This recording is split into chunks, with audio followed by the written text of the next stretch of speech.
kembali lagi ke video yang keempat apa 5 dia lupa.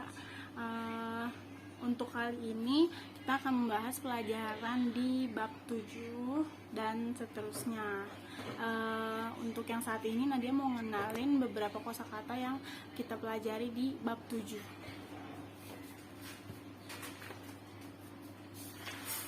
Contoh-contoh kosakata yang ada di bab 7 itu dari mulai memotong, mengirim, memberikan, mendapatkan, meminjam, dan meminjamkan kayak gitu, mengajar, belajar, menelpon gitu.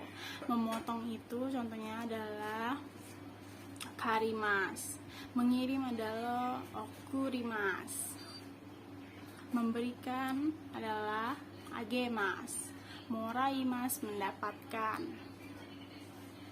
kashimas meminjamkan, karimas meminjam, oshiemas mengajar,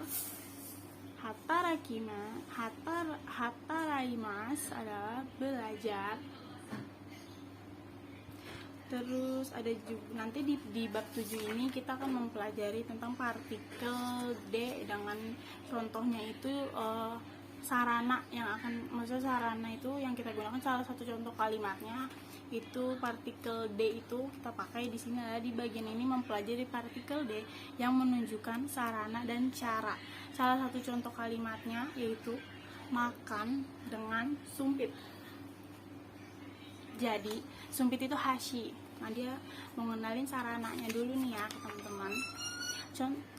Sarana itu kayak yang kita pakai biasanya, mungkin makan dengan tangan, dengan sumpit, dengan sendok, dengan pisau kalau makannya daging contohnya ya, dengan garpu gitu kan. Gunting juga perlu kalau misalkan kita makannya yang topoki dipotong gitu kan contohnya. Jadi itu bisa kita gunakan. Contoh dari tangan itu sarananya kita bisa di sini, tangan itu adalah te gitu ya. Kalau sumpit itu hashi, sendok itu pasti tahu lah karena kan pakai bahasa Inggris. Sendok itu adalah sepung. Nah kalau pisau knife, karena dari knife jadi knife gitu ya.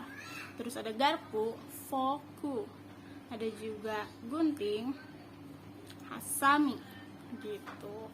Nah, jadi contoh kalimat yang dengan menggunakan apa itu D-nya itu kita bikin kalimat, contoh-contoh kalimatnya ya. Misalkan salah satunya adalah makan dengan sumpit. Jadi contoh kalimatnya hashi de tabemas gitu. Jadi makan dengan sumpit. Jadi ingat lagi, kembali ke awal. Kalau misalkan nggak ada penyebut untuk dirinya gitu, penyebut kata orangnya, jadi kembali lagi ke kata kerjanya di depan baru menggunakan apa. Jadi makan dengan sumpit gitu. Atau bisa juga makan dengan sendok gitu. Makan dengan sendok berarti supun de tabemas. Terus juga ada contoh-contoh kalimat yang misalkan kita menulis gitu kan, berarti bisa aja menulis itu kemarin itu apa, kaki mas ya, berarti kita menulis dengan pulpen, berarti baru pendek kaki mas gitu, kita menulis dengan pen. Dan di contoh-contoh yang kedua ada kalimat pernyataan partikel ini, H itu partikel H menanyakan bagaimana mengartikan arti kata atau kalimat dalam bahasa lain. Contohnya kayak apa bahasa Inggrisnya arigato gitu. Berarti kan kalau di bahasa Inggris arigato itu adalah thank you gitu kan. Nah, contoh-contohnya itu bisa juga kita pakai, kayak contohnya Nadia mau contoh kalimat satu dari bahasa Jepang dan bahasa Korea ya. Jadi contohnya yorobun wa nihongo de minasang des gitu. Berarti adalah yorobun kalau dalam bahasa Jepang artinya itu minasang, kayak gitu.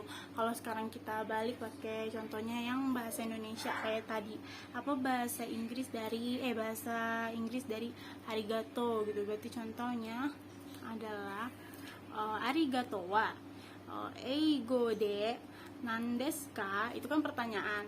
Jadi kalau yang tadi kan Nadia udah ngejelasin kalimat pernyataannya gitu, jadi langsung. Tapi kalau yang pertanyaan ditanya apa tuh bahasa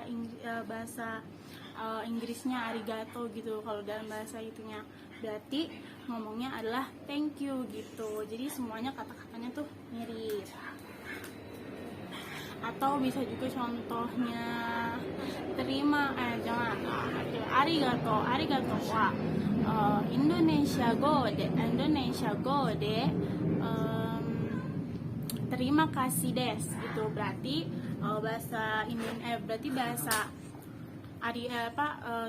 arigato itu dalam bahasa Indonesia adalah terima kasih, kayak gitu. Jadi bisa menggunakan partikel wa lagi untuk menyatakan contoh titik-titik, menanyakan berarti dalam bahasa ini artinya apa gitu. Berarti kalau misalkan kalimat pertanyaannya jangan lupa pakai go itu untuk dari bahasa apa, go de itu kan apa gitu kan. Jadi disitunya bahasanya tuh dalam bahasa apa gitu. Jadi kalau bertanya adalah langsung nandeska gitu, semua sama ya, yang nandeska itu apa gitu. Dan yang ketiga itu adalah partikel benda atau orang atau ni gitu. Itu contoh-contohnya kayak misalkan memberikan apa yang kita bikin ke orang, atau memberikan contoh-contohnya. Misalkan saya kata kerjanya agemas gitu kan. Agemas itu tadi artinya memberikan ya. Dan memberikan contohnya dia mau memberikan noto itu buku tulis ya, ke misalnya di sini Sakura Sang gitu cerita namanya ya.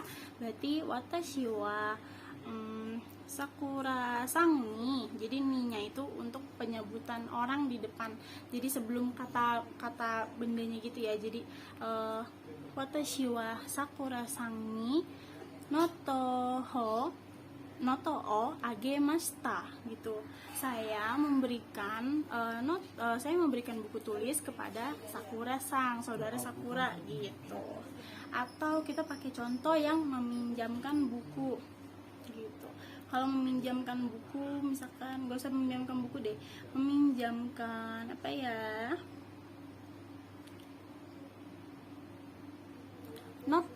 jangan noto lagi, Sumaho, misalkan saya meminjamkan Sumaho karena dia misalkan butuh telepon gitu. Nah, berarti Nadia mau pakai kata yang watashi wa tadi Sakura Sang ni Sumaho kashimashita gitu. Contohnya itu sebenarnya kalimat-kalimat mudahnya ya, tapi kalau nanti mau ditambah-tambah yang lain juga boleh. Dan juga masuk ke yang keempat, masih pakai kata orang ni ya, yang depannya itu penyebutan ni itu untuk penyebutan orang gitu. Dan kata benda o, nah ini moraimas dan lain-lainnya. Kayak berarti kalau moraimas itu saya mendapatkan dari orang gitu. Contohnya adalah watashi wa Yamada Sang ni hana o moraimashita. Berarti saya mendapatkan bunga dari saudara Yamada. Atau bisa contoh kalimat lain adalah meminjam. Berarti kalau saya meminjam uang gitu, misalkan saya meminjam uang dari saudara Sakura gitu, itu berarti kita bisa watashi wa Sakura Sang ni okane o karimashita, kayak gitu. Dan misalkan saya belajar bahasa Jepang dari saudara Tomo gitu. Berarti watashi wa Tomo Sang ni Nihongo o naraimasu gitu. Berarti saya belajar bahasa Jepang dari saudara Tomo gitu. Dan kalimat kata kerja yang selanjutnya adalah mo dan mashita. Mo mempunyai arti dan sudah digunakan dengan kombinasi kata kerja mashita. Dalam hal ini kata kerja mashita bermaksud bahwa perbuatan telah diselesaikan saat ini gitu. Jadi kata kerjanya itu bisa kita lihat lagi, misalkan di halaman yang sebelumnya itu udah ada contoh banyak ya. Tidak dapat digunakan artinya dilakukan lampau. Misalkan apa barang ini sudah dikirim, jadi contohnya mau nimotsu o okurimashita ka, berarti apakah barang ini sudah dikirim? Kalau jawabannya sudah dikirim, tinggal hai mo okurimashita, berarti iya sudah dikirim. Tapi kalau mau hai okurimashita aja juga boleh. Atau kalau belum dikirim, berarti bisa ngomong iye mada, iye mada okutsu te imasen gitu contohnya. Atau bisa juga ngomongnya belum aja, berarti iye mada desu gitu, berarti belum. Lalu ada contoh yang menghilangkan partikel itu. Dalam kalimat percakapan, jika sudah dapat memahami arti dari hubungan sebelumnya, maka partikel ini sering dihilangkan. Contohnya adalah kono supung wa suteki desu ne, sendok ini bagus ya gitu. Contohnya kayak kita lagi ngomong aja gitu, sendoknya bagus ya kayak gitu. Atau bagaimana kopi secangkir lagi itu pakai kalimat yang ada di pelajaran ke-8, nanti dilihat. Dan ini sekarang kita masuk ke pelajaran 8. Pelajaran 8 itu tentang kata sifat. Ada apa aja nih kata sifat? Nah, dia mau sebutin 10 aja. Misalkan kata sifat yang dalam sifat i gitu ya. Misalkan contohnya oki, jisai, takai, hikui, atau yasui, yang kayak gitu-gitu. Nanti bikin salah satu kalimat contohnya di situ. Dan partikel yang ada juga nih yang pakai kata sifat pakai partikel, jadi ditambahin kata sifat belakangnya ada na-nya.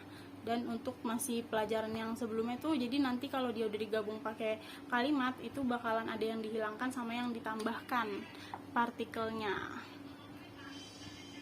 Contohnya yang na adalah genkina, terus benrina, atau sutekina. Itu nanti ada yang bisa dilanjutkan juga na-nya, ada yang enggak dipakai gitu.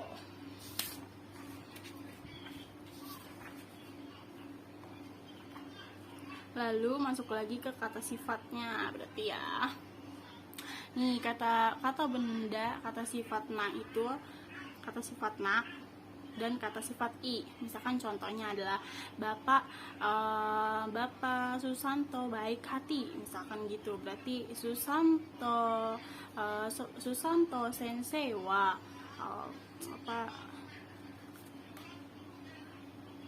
Shinsetsu desu gitu, berarti Bapak Susanto baik hati. Dan juga misalkan Gunung Fuji tinggi gitu ya. Oh ya, tinggi itu takai itu bisa, kalau misalkan kita pakai untuk harga itu berarti mahal, tapi kalau kita pakai untuk menunjukkan sesuatu yang tinggi itu jadi kita tetap pakainya takai. Jadi menurut kalimatnya aja nanti depannya apa ya. Jadi bisa kita pakai untuk tinggi dan mahal untuk takai.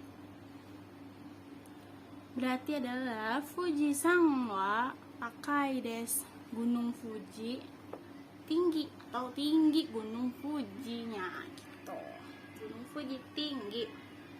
Dan kata sifat na atau ja itu bisa jadi dalam bentuknya di sana, tidak sunyi gitu misalkan.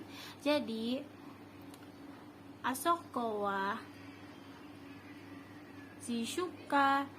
jishuka ja arimaseng, di sana tidak sunyi gitu. Jadi masih pakai partikel yang ja arimasengnya, berarti karena menanyakan ini karena si Zuka ini memakai partikel na gitu. dan juga kalimat-kalimat kata sifat na itu dan i jika sifat menerangkan kata benda, kata sifat diletakkan di depan kata benda gitu. Kata sifat na menerangkan kata benda dengan diikuti na gitu. Jadi kan tadi ada yang dihilangkan, ada yang enggak, tapi kalau misalkan untuk membuat kalimat lagi itu tetap dipakai.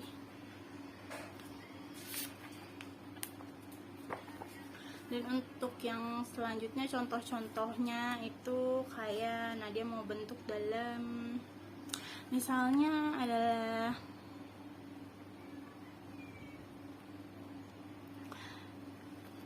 contohnya Nihong aja ya. Misalkan Nadia bilang Jepang adalah negara yang menarik. Berarti contoh kalimatnya adalah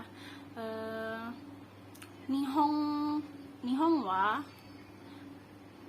omoshiroi kuni desu gitu. Kayak gitu contohnya. Kayak yang ada di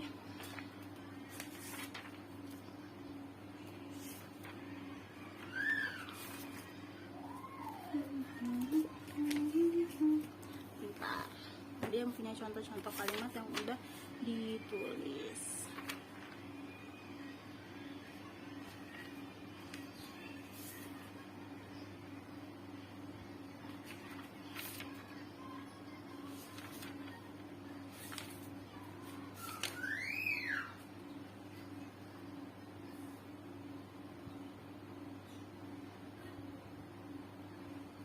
Nah, nih contohnya di sini ada.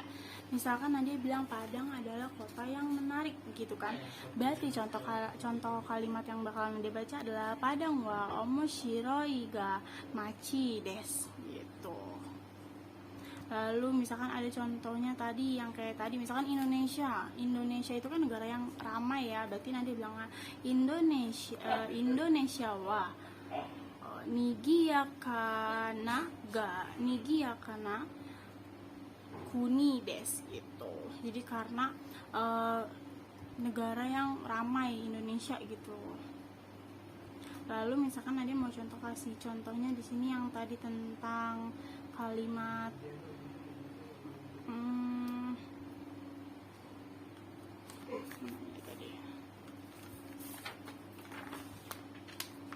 nah, misalkan New York adalah kota yang terkenal. Berarti New York ga ni bukan ni terkenal Malaysia. New York ga Malaysia New York wa Malaysia ga machi desu gitu. Jadi itu New York itu kota yang terkenal gitu. Contoh-contohnya. Dan ceritanya lagi Yumeina. Oh, terkenal maksudnya Yumeina maksudnya dia. Lalu ada lagi contoh kalimat yang kita memakai kayak misalkan nih, makanan Jepang enak tapi mahal. Itu berarti ngomongnya kayak gini. Nihongo no tabemono wa oishii desu ka? Oishii desu ga takai desu. Makanan Jepang enak tapi mahal. Kayak gitu. Untuk pelajaran kali ini Nadia stop di sini. Oh iya, terima kasih udah nonton video-video Nadia. Terus juga Nadia bakal lanjutin ke yang video-video selanjutnya. Nanti bakalan Nadia rangkum contoh kalimat yang bisa kita gunakan untuk contohnya yang kayak memberi atau misalkan keadaannya di sana nggak kayak gimana situasinya, kayak maksudnya kayak Nara kota yang bagaimana, misalkan dia bilangnya kota yang lama berarti, atau Furui Machi des kota yang lama kayak gitu. Ntar nanti bakal masuk ke yang pelajaran 9 gitu. Jadi untuk di sini sampai di sini dulu. Bye. Arigatou gozaimasu.